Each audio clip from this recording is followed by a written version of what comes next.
आऊ मोरे द्वारे अवसान माई।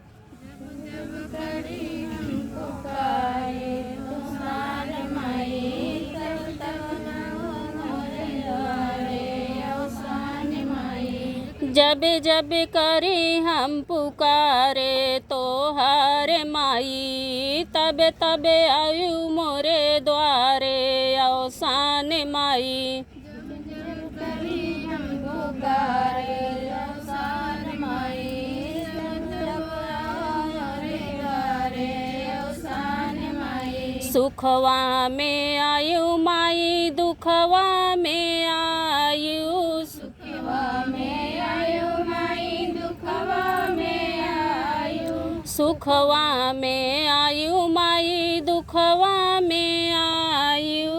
सुखवा में आयु माई, दुखवा में आयु। घरवा में चली आयु अवसान माई। घरवा में चली आयु अवसान माई। घरवा में चली आयु अवसान माई। घरवा में चली आयु अवसान माई। जब जब करी हम पुकारे तोहार माई, तब जब करी हम पुकारे तुहार माई, तब तब आयु मोरे द्वारे अवसान माई। तब तब आयो मोरे द्वारे अवसान माई। भागे में आयु बियाहवा में आयु।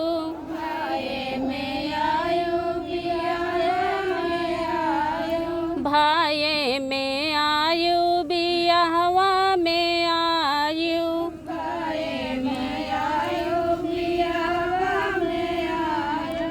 कोहबर में चली आयु अवसान माई। कोहबर में चली आयु अवसान माई। कोहबर में चली आयु अवसान माई। कोहबर में चली आयु अवसान माई। जब जब करी हम पुकारे तोहार माई, तब जब करी हम पुकारे तुहार माई, तब तब आयु मोरे द्वारे अवसान माई। तब तब आयो मोरे द्वारे अवसान माई। एक तो आयु लालनवा के जन्म में। एक तो आयो लालनवा के जन्म में। एक तो आयु लालनवा के जन्म में। एक